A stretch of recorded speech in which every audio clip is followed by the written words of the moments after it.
for the coronavirus, it was a snowball waiting to happen. Donovan Mitchell was... And we need to do everything in our power to make sure we contain the spreading of this deadly virus. Yes. I was in a situation the other day. I was at work and someone came to work sick. So, and that's not being very responsible. So if you guys are sick or come to any type of ailment, stay home. You should be home regardless.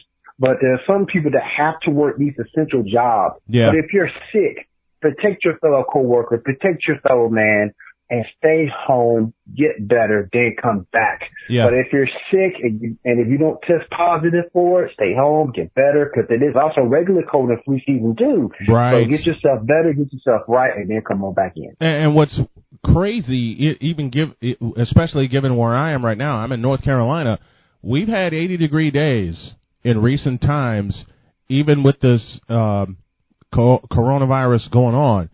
We've had 80-degree days. The pollen's kicking our asses, but and you mix in the coronavirus that could spread too, because there's a couple counties over from us that had their first couple of cases of it. This is serious, folks. This is very serious. And it needs to be taken seriously too, because there's videos on these millennials out on beaches having parties. Yeah. And not taking this thing seriously. Stop that. You have people out here with underlying conditions that this thing can attack and possibly kill. Yeah. Stop it. Take it seriously. Get your ass back home. Do what you got to do to get better. And get better. Absolutely. You got to get better. William Morgan joining me here on the program. Okay, let's get back. Let's get back to the NBA. Who was your most valuable player? I hate to use the word was, because I really believe Adam Silver is going to get this taken care of. The coronavirus is going to run its course, and it has to run its course. Folks, listen carefully. It has to run its course. It's a very deadly virus, and you have to take care of yourselves. I cannot stress that enough. My guests cannot stress this enough. You have to take care of yourselves. Yes. But let's have a little NBA fun here. Who was your most valuable player? Giannis. Without even blinking. Giannis by far. If you go back and look at it, he was leading almost every category in almost every offensive category. Go back and look at him on defense. He was high in most defensive stats too. Yep. So it's Giannis by far. Giannis. You want to hear something funny? You want to know who they were putting in the MVP conversation? And I know I'm going to turn down my headset because I know I'm going to get a laugh out of you when I mention these two names. One of them you already know, which is LeBron. And the second, I actually, listen to me. I actually had an NBA expert tell me, oh God, I can't believe I'm going to repeat this. James Harden.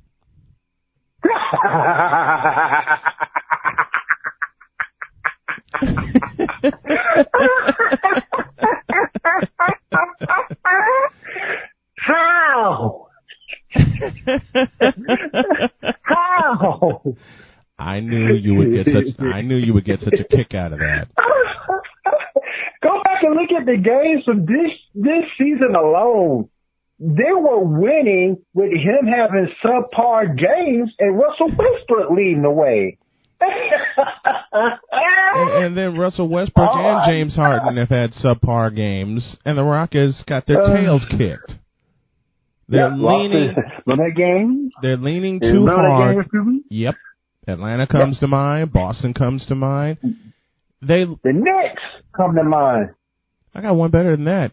They lost to Golden State on Christmas Day. Yep. Remember that? I was watching that game here in my office, and my wife looked at me and said, "Why are you laughing crazily?" And she looked at the screen and she goes, "Oh." She had a smile on her face and she walked out. Folks. She did. Look, she's like me. She's old school when it comes to the NBA. I mentioned Reggie Miller, and a smile creeps across her face. Michael Jordan, same thing. But, folks, I hate to inform you of your Laker dreams of a title. I hate to inform the folks that are dreaming about that and to the point drooling about that.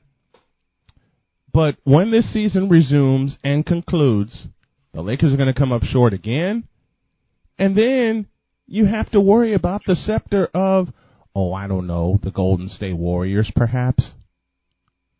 Because Steph's not going to play anymore this season. He played his one game. Nah. He got his ovation, but it ain't the same without Steph and Clay on the floor at the same time. It's not the same. Right. And they know it. Okay? And they know it. Now, I put a couple of rumors out there about two big men that could be in play as far as a trade for the Warriors. And people think I'm crazy when I mention these two names, and I want your thoughts on this. People think I'm crazy. One, I think. Yeah, you know one. That's Karl Anthony Towns. Mm-hmm. The other big man that could be in play, and I say could because he's on a contract for another year, Giannis. Mm-hmm. I think my only thing with Giannis, he's kind of entrenched with that Milwaukee team. He's kind of entrenched being the big fish in a small pond. Yeah. He's kind of entrenched with that. Well, Giannis is in the same. Golden State, he's not that anymore. Well, he's in the same situation that Stephen Curry and Klay Thompson are with Golden State. Big fish in a little pond. Right. Okay? He's in that same situation. But I just have this feeling, and you know how I am when I get these feelings, I'm usually right. Something goofy is going to happen where one of those two big men are in Golden State. Now, imagine Karl Anthony Towns, who's a little older than Giannis, in a Golden State uniform, in that system with Mike Brown preaching defense. Yikes. I can see Cat leaving. Yeah. Because I don't see how anybody would be happy in Minnesota. He wants out. Don't. He wants out. Yeah. Okay? Yeah. I can see him leaving. So, Andrew Wiggins is a stand-in right now. Okay? Mm-hmm. Unless they make him a third guard, and I don't see how Steve Kerr could make that happen because, let's just be honest, Andrew Wiggins, love the way he was playing with them. Andrew Wiggins ain't Andre Iguodala. All right? Which is the role I could see with Andrew Wiggins. But be that as it may, and a lot of people don't want to believe this, and I want your thoughts on this before we close.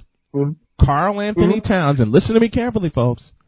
Karl Anthony Towns is in play when it comes to a trade for Golden State. Karl Anthony Towns is in play, and I think before the new season starts, Cat will be in Golden State. Like I said, I can see it. Because again, I don't see how you're happy in Minnesota. You're playing losing basketball. You're in a cold city.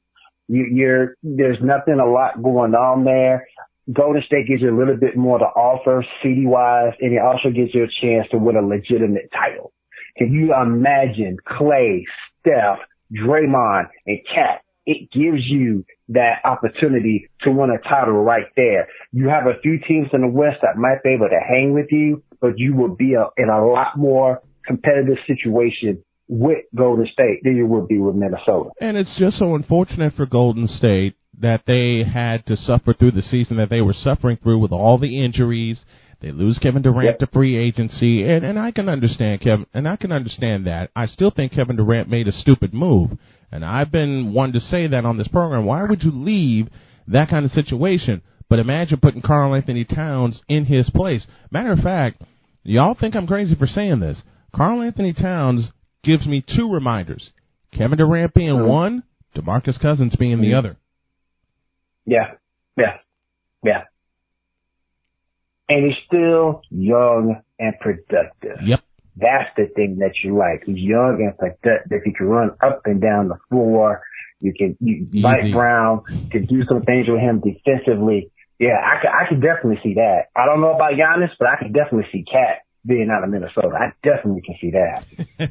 And I can also see, and there was a show that I did that had this subject, And you called me laughing when I said that Brooklyn needs to end the Kyrie experiment immediately. They need to cut him loose.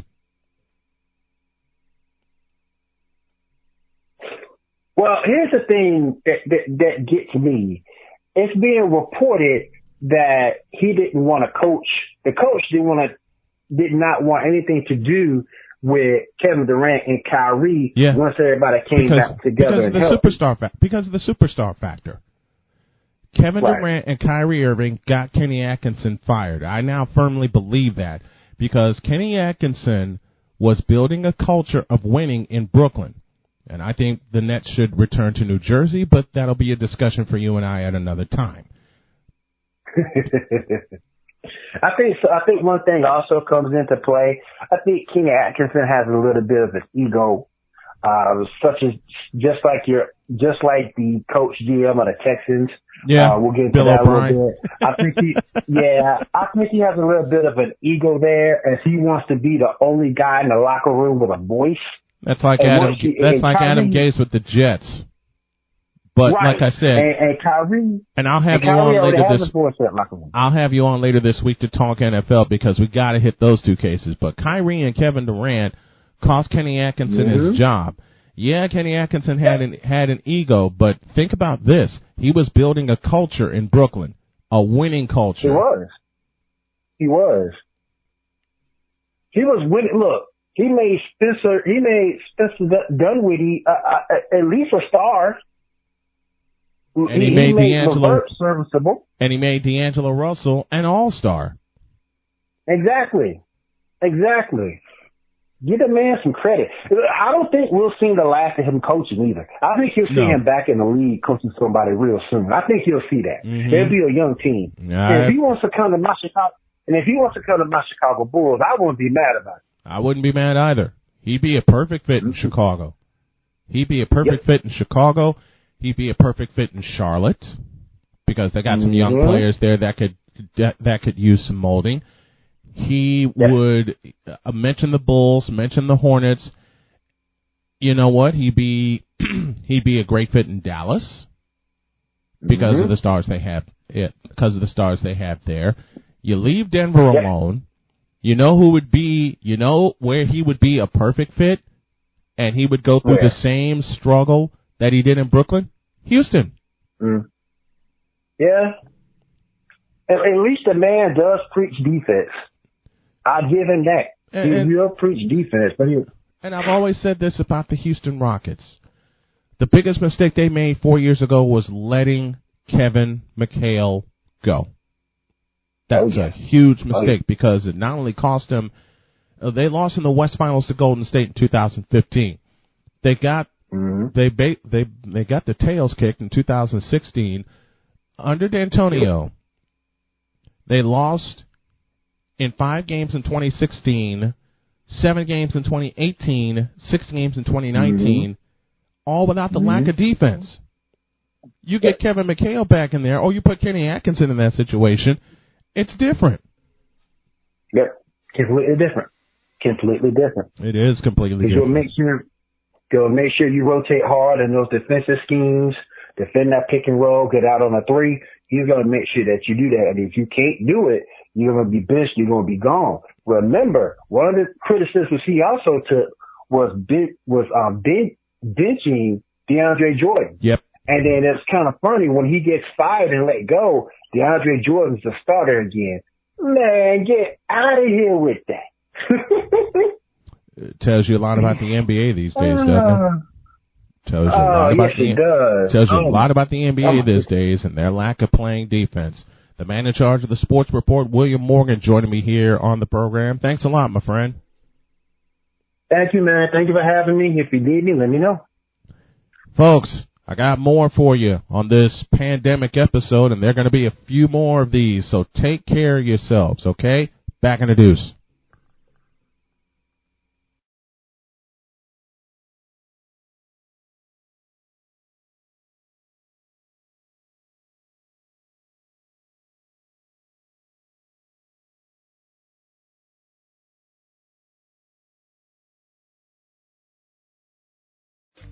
You're tuned in to the Daily BS. Sports and culture combined into one. Folks, you know I try to get the best guests on the show. And I have a guest who's waiting on the hotline that has one hell of a story. He was raised in Augusta, Georgia. He became a national champion. And now he's got Miles Clark Basketball, which my broadcast company, Arena Sports Net, will be a proud partner of. And Miles Clark has joined me right now. Sir, it is an honor. How are you? I'm doing great, Brian. I'm happy to be here. I was excited about being a part of this. So very excited, man. You know, so it's good to be here. Well, it's good to have you. Tell me about your time growing up in Augusta, Georgia. Well, I was born in a small town in Twin City, Georgia, a town of 400 people. That's about 1 hour from Augusta, Georgia. And my mother and my 4 sisters, we moved to Augusta, Georgia when I was 4 years old. So, and my dad and my mom, they separated. So when I got to Augusta, Georgia, that was, home of James Brown, the Masters Golf Tournament.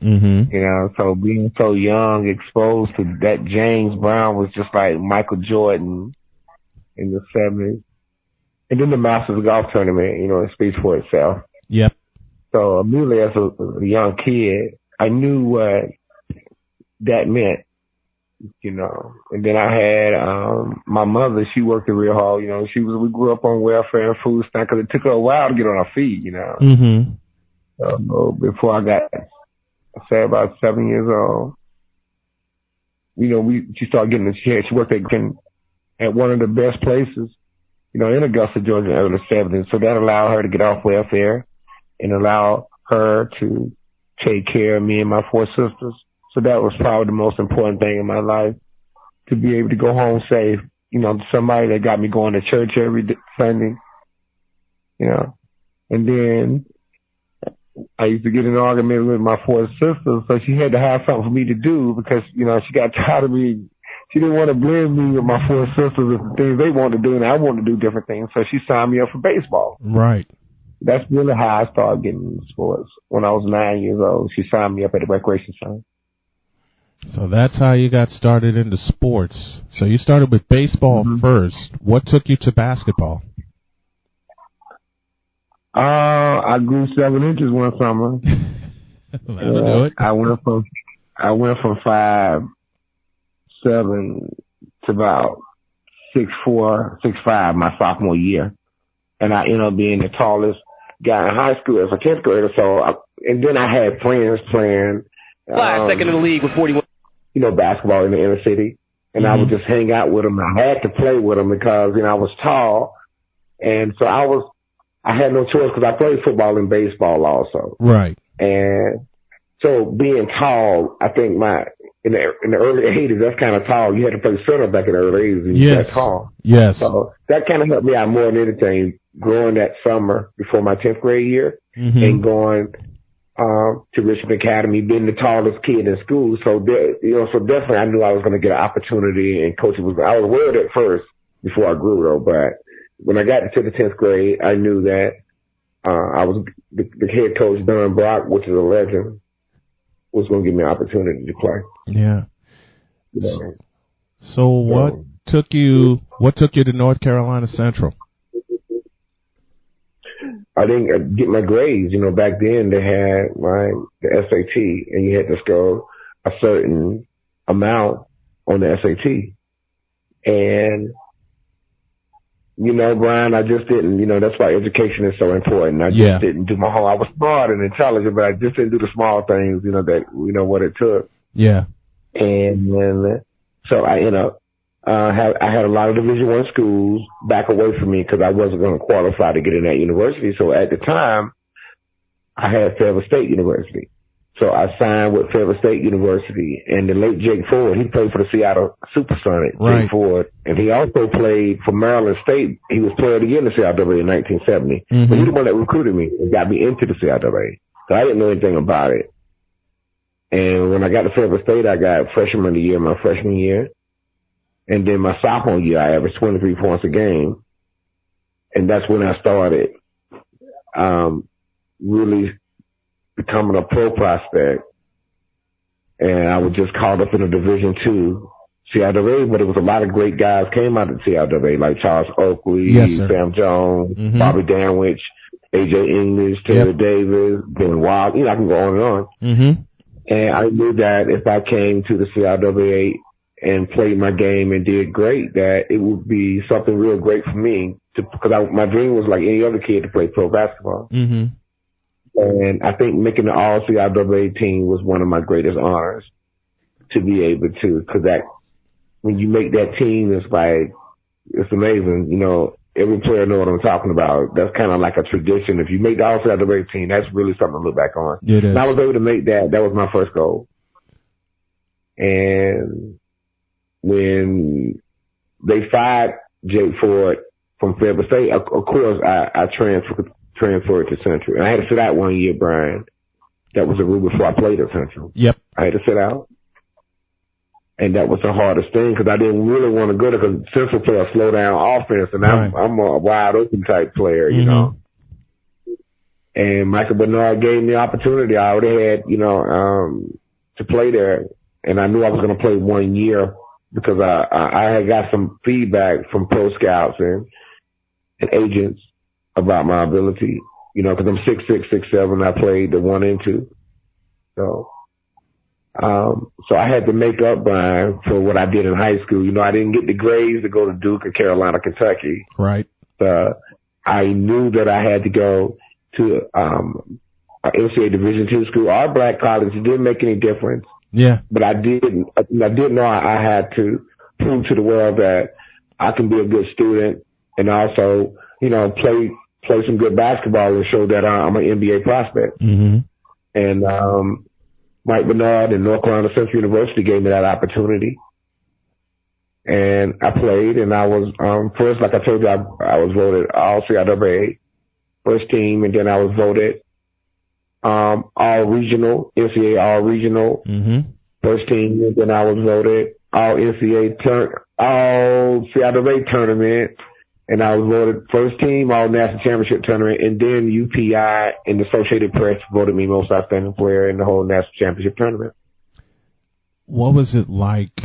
Take us through that moment. I mean, we're not going to have an NCAA tournament this year, but I'm speaking to an NCAA champion right now.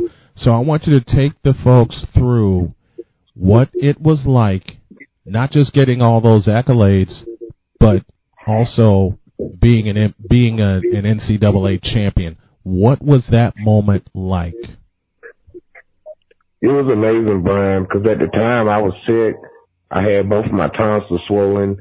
That was our 32nd game of the year. So over that course of the year, I had bruises and bumps and bruises that never had a chance to heal. So I was just, that last game, it was just the toughest game because I was also sick and hurt up. So I really didn't feel like I wanted to feel, Brian. I was ready to fly back because I was in so much pain. So I didn't practice for two days up there. The team went on and practiced at the Silver Sun at the Springfield Basketball Hall of Fame in Springfield, Massachusetts. And so I stayed in the hotel room, taking NyQuil, trying to get sleep to get ready for the night. But I showed up at the game now. Yeah. And all Mike Bernard told me was just to get some rest and be ready to play that night. So I just it's crazy. When I got off the airplane and got to Springfield, Massachusetts, that's when I got sick, Brian. I felt fine leaving Durham. Yeah. Yeah.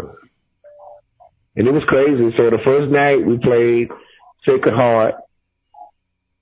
And they almost beat us. We beat them 57-56, and I led them with 18 points. I had 18 points, and I led us. But we barely got through that game. And that night, that's why I didn't feel good the next morning. So the team went in practice ahead of me, and then we played that. They had a shoot around early that morning because we had to play 3 games in a row in Division II to win it. Yep. So I didn't have a chance to recover in that situation. So the team went in practice ahead of me, and I stayed in the hotel. So later on that night, we played against Jacksonville State, and I showed up. I led us with 22 points. Mm-hmm. And went back to the hotel and got some rest. And the next morning, ESPN came. Yep. And wanted to interview me, but I wasn't able because I didn't feel good because my tonsils, I couldn't even talk. Understood. So they was worried about Central. They thought I wasn't going to play because there was a national broadcast game on ESPN, Division II. Yep. 1989. I remember that. Exactly. So they expected me to play, and that was the headliner. They wanted to do a feature story, pregame about, where I came from and how I got there, you know. And, but I wasn't available. So I showed up at the game again because I was going to play anyway, Brian, but I wasn't going to practice that shoot around, but I was going to show up at the game. Right. So I showed up at the game, and I cried the night before that game because I was in pain on the bathroom floor. I couldn't drink water. I didn't eat for 3 or 4 days. Oh, my gosh. So it was kind of amazing experiencing that dream and feeling the worst you ever felt in your life. That was the worst I ever felt in my life to this day. So it's funny when you ask me, I can, in my mind, I look back today and say, wow, that's amazing. That's a dream. Yeah. But to live it in the moment, it was like the worst. It was like I was on my deathbed, but I was enjoying the national championship dream too. It's kind of like that, man. Yeah, best of both worlds in 1989. You're feeling awful because both your tonsils are gone. You couldn't eat, you couldn't drink. And yet, and folks, especially the young folks that listen to this show, pay attention and take a lesson from this. My buddy Miles Clark felt his absolute worst, and yet for 3 games where he was needed, he showed up. And I remember watching parts of that game in 1989, and that was so different. It's different still, but it was so different back then. Playing with Central, playing in Division II, and getting that kind of coverage. You were the feature. Well, you couldn't be the feature because you weren't available.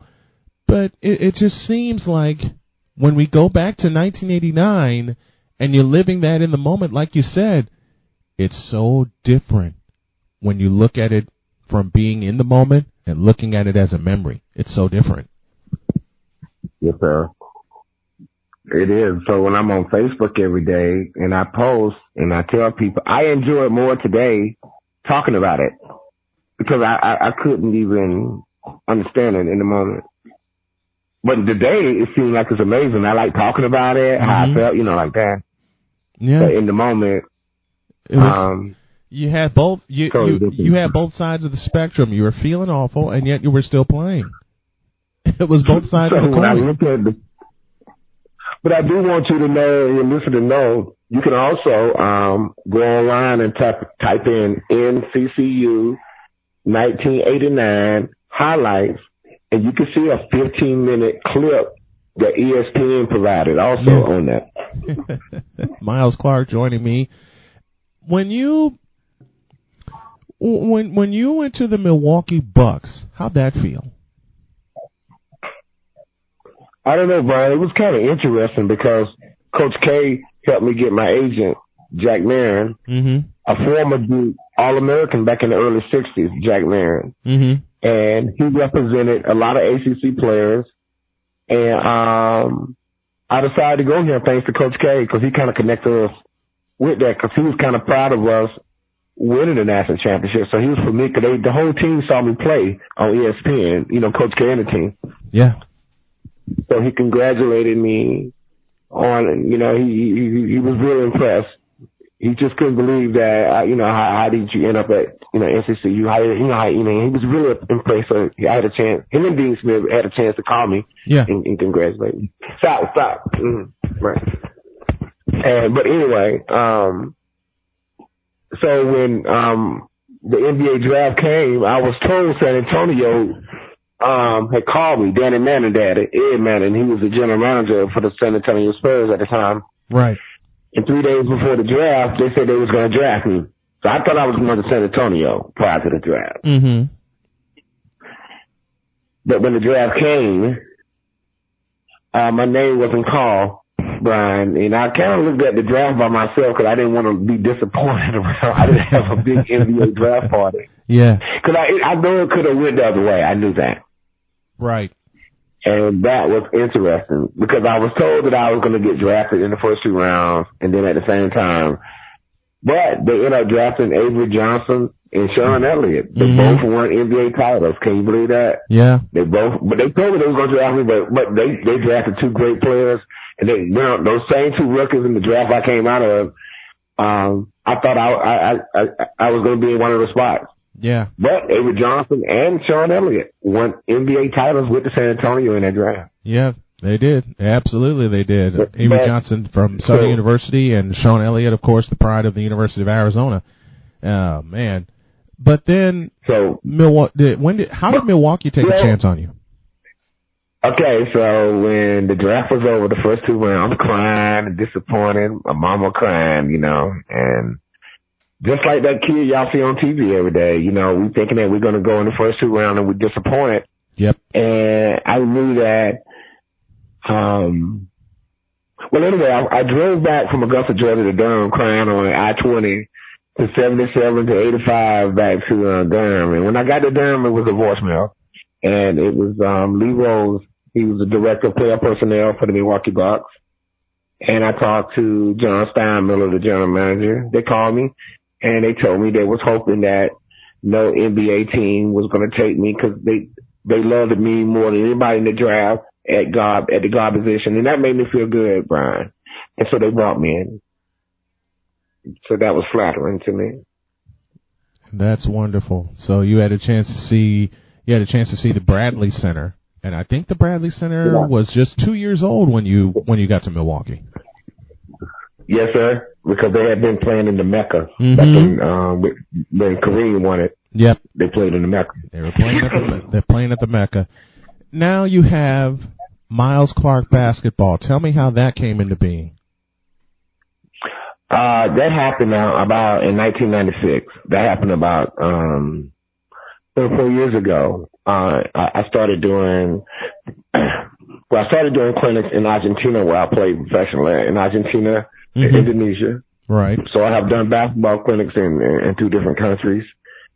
And then I worked at the YMCA in the off season, especially in the summertime. I did my internship there in college. Mm-hmm. So I knew that I had to prepare myself after basketball, as a businessman.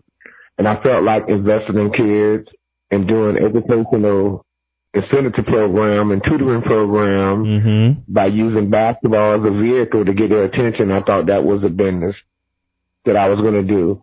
So what we do basketball clinics in about 10 different states, our after school, basketball programs.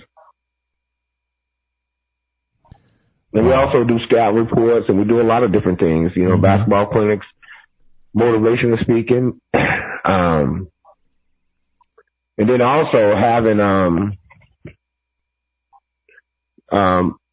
the Snowman Show and your input and was a great partnership. Yeah. Because it gives us a chance to get out around the country a lot more. It helps us out with sponsorship, corporate sponsorship. By doing this tonight and doing more things in the future. So that was one of the reasons why we felt like we liked the things that you was doing, to get ourselves out a lot more, to tell our story, because we can help a lot of people around the country. Well, the games with Miles Clark basketball will proudly be on Arena Sportsnet this coming season, the 2020-2021 season. And I cannot wait to get this started. I can't wait to start working with you. And folks, you want to pay attention. Your website comes out when? You said April 3rd. Am I correct? Well, since they had this, what's going on now with the coronavirus, and so everything is going to delay right now. It's interesting. Everything is at a freeze. But we are,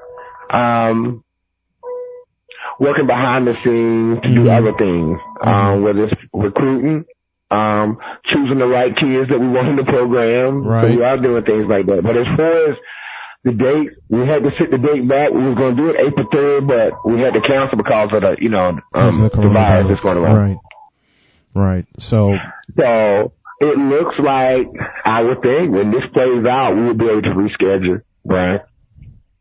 Well, it's going to happen. Everybody's at a standstill now. Yeah. You know, if they cancel the March Madness tournament. Yeah, I know.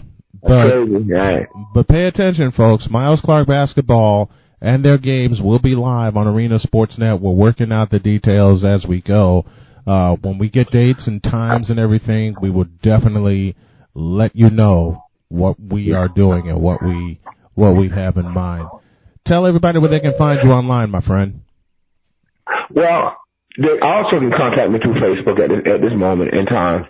I thought we would be social media wise. Our website would be up, but like I said again, everything came at a standstill because we had to cancel our April 3rd because we was going to do Facebook Live.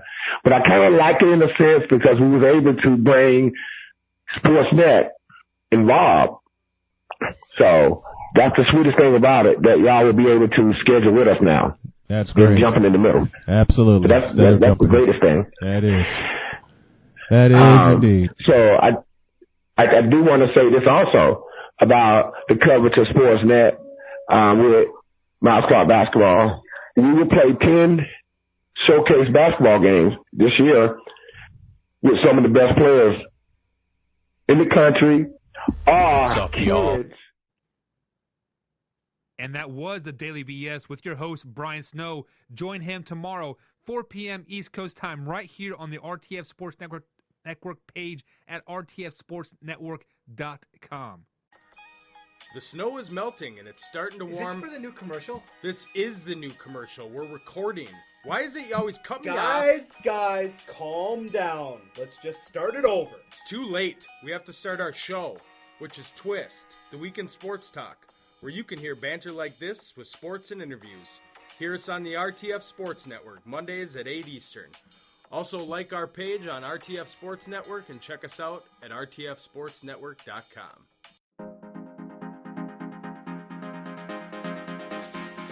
For the latest information, news, and analysis of the Los Angeles Lakers and the NBA, check out the Lakers Fast Break podcast every Tuesday night at 9, right here at rtfsportsnetwork.com.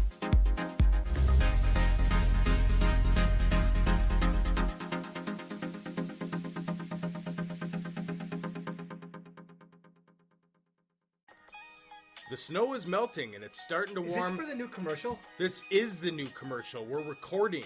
Why is it you always cut me off? Guys, calm down. Let's just start it over. It's too late. We have to start our show, which is Twist, the weekend sports talk, where you can hear banter like this with sports and interviews. Hear us on the RTF Sports Network, Mondays at 8 Eastern. Also, like our page on RTF Sports Network and check us out at rtfsportsnetwork.com.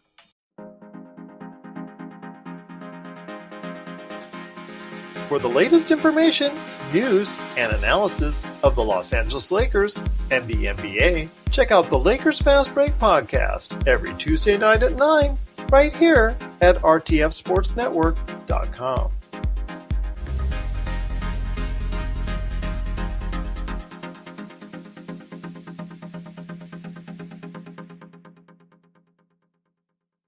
What's up, y'all? You know who it is. It's your boy Dylan from On and Off the Field with Durf and Dylan. So I'm just coming to let you know, on the RTF Sports Network, this show will now be live from 7:30 to 8:30 p.m. Eastern Standard Time on Thursdays. If you go to rtfsportsnetwork.com, you can listen to the show live from there and on our social media platforms on Facebook and Instagram. It's going to be an amazing show that is all about the fans. Also, when you go to rtfsportsnetwork.com, make sure to vote for On and Off the Field as the show of the month for April. If we win that, money is going to charity. You can count on that.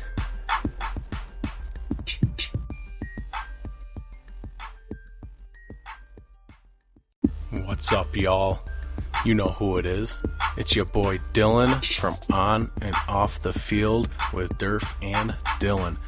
So I'm just coming to let you know, on the RTF Sports Network, this show will now be live from 7:30 to 8:30 p.m. Eastern Standard Time on Thursdays. If you go to rtfsportsnetwork.com, you can listen to the show live from there and on our social media platforms on Facebook and Instagram. It's going to be an amazing show that is all about the fans. Also, when you go to rtfsportsnetwork.com, make sure to vote for On and Off the Field as the show of the month for April. If we win that, money is going to charity. You can count on that.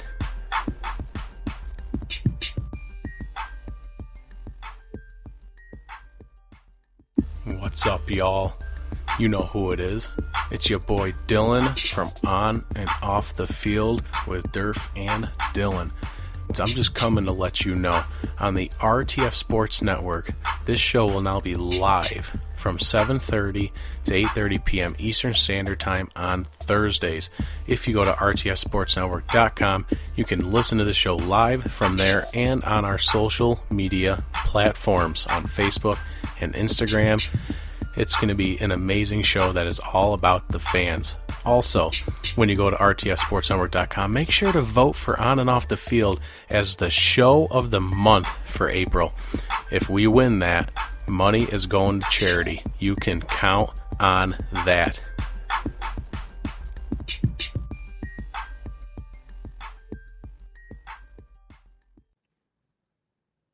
And that was the Daily BS with your host, Brian Snow. Join him tomorrow, 4 p.m. East Coast time, right here on the RTF Sports Network page at rtfsportsnetwork.com.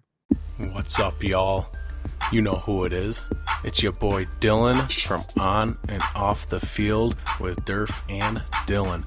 So I'm just coming to let you know, on the RTF Sports Network, this show will now be live from 7:30 to 8:30 p.m. Eastern Standard Time on Thursdays. If you go to rtfsportsnetwork.com, you can listen to the show live from there and on our social media platforms on Facebook and Instagram. It's going to be an amazing show that is all about the fans. Also, when you go to rtfsportsnetwork.com, make sure to vote for On and Off the Field as the show of the month for April. If we win that, money is going to charity. You can count on that.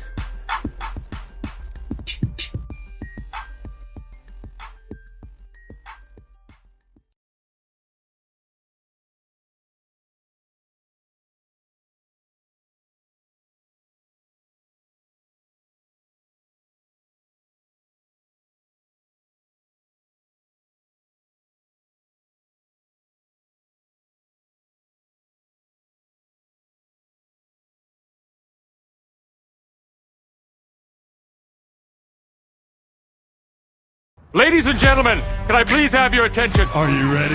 I said, are you ready? You're rocking with the heavyweight champs of sports talk. Don't act like you're not impressed. Brandon Way and Brandon Rudolph. Stop what you're doing and listen. Tune in to Opinionated Facts, Tuesdays at 6 p.m. on the RTF Sports Network. And we're back again every Sunday at 12 noon on Facebook Live. Do it live! I'll write it and we'll do it live! Only on the Opinionated Facts Facebook page, presented by TCP Network.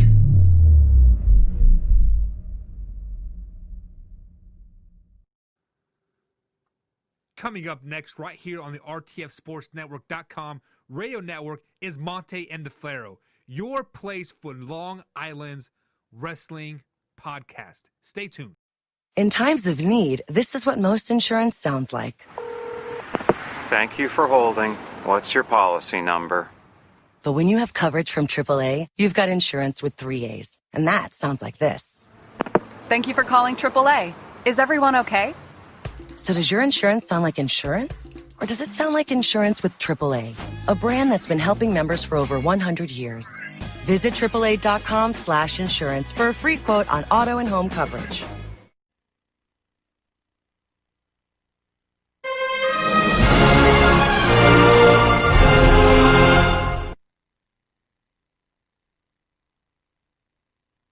Hey, it's me, the mouth of the sound, Jimmy Hart. Hey, check out my new tag team, baby, Monty and the Pharaoh. Hey, Jimmy, don't forget to tell them about Long Island's #1 pro wrestling broadcast. Well, you know what, I would, but you already did it. It's Monty and the Pharaoh. With Monty and Pharaoh. The Monty and Pharaoh Show. Monty and Pharaoh, bro. Monty and the Pharaoh. Monty and the Pharaoh. Monty and the Pharaoh. The Monty and Pharaoh Show. And you're watching the Monty and Pharaoh Show. Monty and the Pharaoh. With Monty and the Pharaoh. Monty and the Pharaoh. Monty and the Pharaoh. Monty and the Pharaoh. Monty and the Pharaoh. Monty and the Pharaoh. Monty and the Pharaoh. Monty and Pharaoh. Monty and the Pharaoh. And Monty and the Pharaoh. Oh, is it Monty and the Pharaoh? Yeah. Monty and Pharaoh. The Monty and the Pharaoh Show. Monty and the Pharaoh. To the Monty and the Pharaoh Show. And it's Monty and the Pharaoh, baby. Monty and the Pharaoh. With Monty and the Pharaoh. Monty and the Pharaoh. Oh, what a run. Monty and the Pharaoh. Monty and the Pharaoh. Hey, cut the fucking music. When you want the best in professional wrestling, Long Island, there's only one place you're going to get it, right here. Monty and the Pharaoh. Now, that's not just the coolest, and that's not just the best. That, my friends, is just incredible. Monty and the Pharaoh. You've got the future Hall of Famers, At Rucker, Marty Jannetty, MJ in the house, and I'm sitting here with two more future Hall of Famers, Monty and the Pharaoh. We're doing that stuff and we're going to rock it.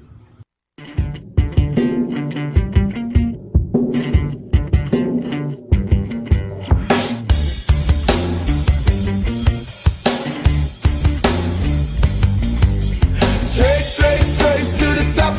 We're living this life, not just dreaming it, we're doing it for real. Straight to the top. Working hard every day just to live a better way.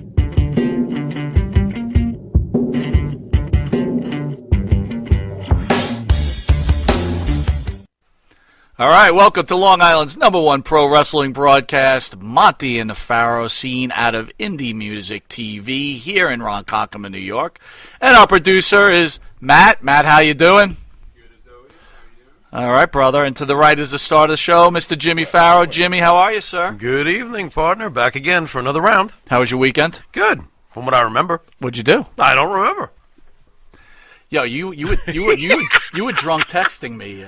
Did I do Friday. that again? Again. What did I say? I don't know. You were just ranting. You don't remember? Were you drunk? I was drinking, Maybe. but your grammar is really good when you're drunk. Yeah, like usually there's a lot of misspelling, not from you, just in general. Oh, okay. Thank you. But you're pretty good. Yeah. What do you drink on a Friday night? What's the Anything I can get usual my hands cocktail? on. Yeah, whiskey. Whiskey. It's always whiskey, dude. You know that.